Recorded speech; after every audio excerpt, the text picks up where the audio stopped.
राज्यसभेसाठी आपलं नाव जवळपास निश्चित होतं, सगळं निश्चित होतं, मात्र त्यानंतर ते झालं नाही. मग आपल्या समर्थनार्थ पोस्टर्स देखील लागले होते, एवढ्यात लागले, नाशिकला लागले. हे बघा, मी सांगितलं होतं मला जायचं आहे 15 दिवस अगोदरपासून, पण मी जात असताना इतर जे काही आमचे काही नेते आहेत त्यांचेसुद्धा जे काही कर्तबगार जे आहेत, लेकरं आहेत, त्यांनासुद्धा तुम्ही संधी दिलेली आहे इकडे किंवा तिकडे. मी म्हटलं समीर आहेत, पंकज आहेत, हे या राष्ट्रवादी पक्षाच्या स्थापनेच्या पहिल्या दिवसापासून प्रचंड मेहनत घेतलेली आहे. फक्त ते जरा थोडंसं बॅकस्टेजवर राहायचे, खासदारसुद्धा निवडून आले. तर मग म्हटलं आता ठीक आहे, मला राज्यसभेत 2 वर्षाचं आहे ते, मी जातो आणि इथे जे आहे समीर भाऊ यांना आपण मंत्री करूया.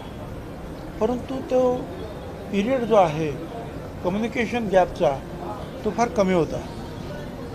मी जरी 15 दिवस अगोदर सांगितलं तर विचाराची देवाणघेवाण काही कदाचित पडतीशी ती झाली नाही. आणि त्याच्यामुळे मग ते एवढा कमी पिरियड राहिला की त्यांनी सांगितलं की आता ताबडतोब होणं काही शक्य दिसत नाही. ज्या वेळेला पूर्ण मतदारसंघामध्ये अजून आमच्या इथे पण काही मंत्री नेमायचे आहेत, आणखीन BJPचे पण काही मंत्री अजून त्यांच्या जागा शिल्लक आहे, काही त्यांना बदलायचे पण असतील, काही कोणाला काय करायचे असतील. तर हे जेव्हा रिशफल होईल त्यावेळेला आपण त्याचा नक्की विचार करू. त्याच्यामुळे मी गप्प बसलो. आता मला ते तुम्ही म्हणाल की येवल्यामध्ये बॅनर लागले वगैरे, अरे जो पक्ष पवार साहेबांच्या खांद्याला खांदा लावून मी स्थापन केला आणि माझ्या बरोबर समीर, पंकज आणि त्यांचे सगळे कार्यकर्ते सगळं होते, त्यांनी दुसरा विचार करण्याचं काही कारणच नाही ना. पक्षच आमचा आहे. ज्यावेळेला हे सगळं नाव जाहीर करत होतं तर राजेंद्र जैन यांचं, त्यावेळेला सांगितलं की प्रादेशिक समतोल साधण्याचा एकूण प्रयत्न झाला. ज्या ठिकाणी प्रफुल्ल पटेल हे खासदार आहेत गोंदियामधनं, त्याच ठिकाणी राजेंद्र जैन यांना संधी दिली जाते. हा कुठला प्रादेशिक समतोल साधला जात होता?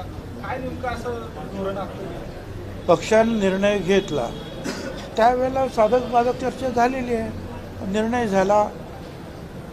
त्यांची आता म्हणजे बिनविरोध निवडसुद्धा झालेत. आता तिच्यावर काय चर्चा करायची? पण यामध्ये समीर भाऊंना आता पुढे काय मिळणार? कारण आपली देखील ती मागणी होती. अरे एवढे वर्ष पुढे तो काय मागत होता काय? आता संधी आली आणि मला जायचं होतं आणि त्यामुळे इतर ठिकाणी जशा आहेत कोणाचे म्हणजे दोन्ही ठिकाणी संधी आहेत तशी संधी मिळावी एवढंच त्याचा अर्थ होता.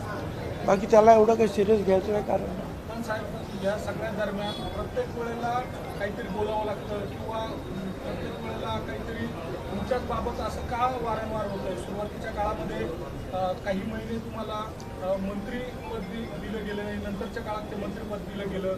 राज्यसभेच्या काळात सुरुवातीला अगदी तशाच स्वरूपाचं घडलं, आत्ताही तशाच संदर्भात घडलं. तुमच्याच वाटेला हे वारंवार काय होतं, याचं काय खंत वाटते आपल्याला? एक तर तुम्ही जे प्रश्न विचारता ते TV वर कधी दाखवले जात नाही. मी जेवढं बोलतो तेवढंच काय. आता मीच बोलतो कारण तुम्ही जो विचारता म्हणून बोलतो. तर तुम्ही काय विचारतात ते TVला दाखवत नाही. भुजबळ असं म्हणाले आणि भुजबळ तसं म्हणाले, एवढंच असतं. तर मी काय, मला खंत नाही, काय नाही काय. मी आहे तसा आहे, शांत आहे आणि पक्षाचं काम करतो आहे. पुन्हा एकदा राष्ट्रवादीच्या विलिनीकरणाच्या धोरणात चर्चा सुरू झालेली आहे महाराष्ट्रामध्ये. आपण राष्ट्रवादीचे ज्येष्ठ नेते आहात. आता ही चर्चा जी आहे ही मीडियामध्ये असते आणि ह्या चर्चा मीडियामध्ये आम्ही करू शकत नाही. जर काय होणार असतील तर पक्षाच्या ज्या आमच्या प्रमुख आहेत त्यांच्या पक्षाचे प्रमुख वेळ येईल त्यावेळेला ते विचार करतील.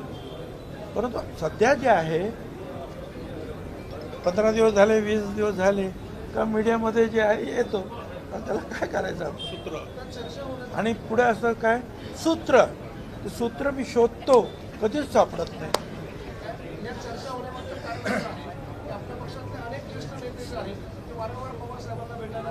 कोणाला? शरद पवार साहेबांना भेटा. अरे मी जातो अनेक वेळा भेटायला, त्याच्यात काय अडचण आहे? अरे ते जे आहे या देशातले जुने जाणते नेते आहेत, प्रत्यक्ष मोदी साहेबसुद्धा त्यांना भेटतात, इतर लोकसुद्धा त्यांना मान सन्मान भेटतात. आमचे तर ते संस्थापक अध्यक्ष आहेत राष्ट्रीय. मी महाराष्ट्राचा संस्थापक अध्यक्ष होतो, प्रांताध्यक्ष. असे अनेकांचे जुने संबंध जे आहेत असतात. कोणाला कशासाठी, कोण कशासाठी, कोण तब्येतीची विचारपूस करण्यासाठी, कोण साखरेचे प्रश्न, कोणी पाण्याचे प्रश्न, कांद्याचे प्रश्न घेऊन त्यांनासुद्धा भेटतात. कारण त्यांचेसुद्धा खासदार आहेत, त्यांचेसुद्धा आमदार आहेत, ज्यांचे काम आहे त्यांना भेटतात. त्याच्यामध्ये चुकीचं असं काही नाही. किंबहुना त्यांची ही बाकीचे महाविकास आघाडीचे लोकसुद्धा फडणवीस साहेबांना भेटतच असतात, शिंदेना सुद्धा भेटतच असतात, सगळ्यांनाच भेटत असतात. त्यामुळे अशा भेटीगाठी ज्या आहेत लोकशाहीमध्ये होत असतात. आणि आपण जो आहे हे एकमेकाचे राजकीय विरोधक जरी असलो तरी राजकीय शत्रू नाही. साहेब, ऑपरेशन टायगरची पुन्हा चर्चा होऊन आली आहे. उद्धव ठाकरेंचा एक गट खासदारांचा शिंदे शिवसेनेत जाईल. उद्या उद्धव ठाकरे यावर बैठक देखील बोललेली आहे. असं तुम्हाला वाटतं? अशी सूत्रांची माहिती मला काय, मला काही माहीत नाही. नाफेड आणि साहेब नरेंद्र मोदी सरकारला 12 वर्ष कंप्लीट होत आहे. या संपूर्ण 12 वर्षाच्या कारकिर्दीकडे कसं बघता? नाही, अतिशय चांगलं काम जे आहे या 12 वर्षाच्या मध्ये झालेलं आहे. विशेषतः अनेक विकासाची कामं, शेतकऱ्यांना सहकार्य करण्याचं काम, महिलांच्या विकासासाठी काम, या अनेक गोष्टी, परराष्ट्र संबंध. आजसुद्धा तुम्हाला मी सांगतो, अनेक देशामध्ये पेट्रोल डिझेल मिळणं दुरापास्त आहे. म्हणजे किती पैसे ते आत्ताही मिळत नाही आहे. अशा वेळेला कुठूनही वेगवेगळ्या देशांशी संपर्क साधून एवढ्या मोठ्या 140 कोटी लोकांच्या देशामध्ये हे आणलं जात आहे. तर ही सगळी जी राजनीती जी आहे त्याच्यामध्ये सुद्धा ते यशस्वी ठरतात. त्यामुळे त्यांचं अभिनंदन. जेवढं करावं तेवढं थोडं आहे. साहेब, नाफेड आणि एससीसीएफच्या संदर्भातला मुद्दा आहे. प्रत्यक्ष बाजार समितीमध्ये जाऊन कांदा खरेदी करावा अशा स्वरूपाच्या सूचना दिलेल्या होत्या. होय, आम्ही सांगितलं दिल्लीच्या मिटिंगमध्ये आणि अमितभाई शहानी सांगितलं, तुम्ही म्हणता त्याप्रमाणे APMCमध्ये मार्केट कमिटीमध्ये खरेदी होईल असं त्यांनी सुद्धा सांगितलं. आणि मला असं वाटतं की आम्ही सुद्धा अशा प्रकारचे जे आहेत ऑर्डर्स दिलेले आहेत. पण साहेब खरेदी सुरू होऊ शकलेली नाही आहे. त्या संस्थांना त्याचं टेंडर दिलं आहे, त्या संस्थांनी कागदपत्रांची पूर्तता केली नाही आहे, त्यामुळे अनेक ठिकाणी ती खरेदी सुरू होईल. एक आहे की त्यांचं असं म्हणणं असतं की बा आमच्याकडे एवढा स्टाफ नाही आहे प्रत्येक ठिकाणी जाऊन कांदा खरेदी करण्यासाठी, म्हणून ते शेतकऱ्यांच्या ज्या संस्था त्यांची मदत घेतात. पण त्याच्यामध्ये जे मागच्या वेळेला आम्हाला असं आढळून आलं की काही नेत्यांनीच त्या संस्था स्थापन करून त्याच्यामध्ये मोठ्या प्रमाणामध्ये गडबड झालेली आहे. म्हणून लोकांत आणि स्वतः नाफेड जर उतरलं तर आपोआपच मार्केटमध्ये 200-300 भाव वाढतो. पण कॉम्पिटिशनला आले, हा त्यातला मुद्दा आहे. दक्षता समितीने त्याबाबतचा अभ्यास केलेला होता, चौकशी केली होती. 9 महिन्यांपूर्वी अहवाल सुद्धा दिला होता सहकार विभागाला आणि जिल्हाधिकाऱ्यांना. मात्र कारवाई झालेली नाही. लालफितीमध्ये तो सगळा अहवाल अडकलाय. ते मी बघतो ती लालफीत कुठे आहे काय ते पाहून नंतर विचार करू. साहेब, तुकाराम मुंडे आता पुन्हा एकदा चर्चेत ठरतायत. पुढे त्यांच्या प्रतिमेने दुग्धाभिषेक झालेला आहे. सोशल मीडियात अशी देखील मागणी केली जाते की मुंडेंना आता जेड सिक्युरिटी द्या. पण दुसरीकडे असेही प्रश्न आहेत की याआधी या कारवाई काय झालेल्या आहेत तुकाराम मुंडेंच्या आधी? प्रश्न नाही समजला. तुकाराम मुंडे आता धडक कारवाई पुन्हा एकदा करतायत. चांगली गोष्ट आहे ना. अहो, हे अन्न आहे, दूध आहे, खायचे पदार्थ आहे, पिण्याचे काही पदार्थ आहे, ह्या सगळ्यामध्ये भेसळ सर्रास होते. आपल्या सगळ्यांना माहिती आहे. मी तर स्वतःच फोन करून त्यांना सांगितलं, बाबा या मुंबईमध्ये हे जे दूध आहे गोरगरिबांचे येते, परंतु ते जे गोरगरीब दूध घेतात ते जे मुळातलं जे दूध आहे ते जे ते काय ते इंजेक्शनच्या सोयीने बाहेर काढतात आणि पाणी टाकतात. तेही घाणेरडं पाणी. आणि त्याच्यामध्ये काय काय वेळा केमिकल्स असतं आणि त्यामुळे किडण्यांचे रोग जे आहेत वाढत आहेत आणि मुलं मला तर त्यांचं भविष्यच उद्ध्वस्त होतं. म्हणून तुम्ही याच्यावर जास्त जोर द्या का आणि जेवढी कडक कारवाई करता येईल तेवढी करा.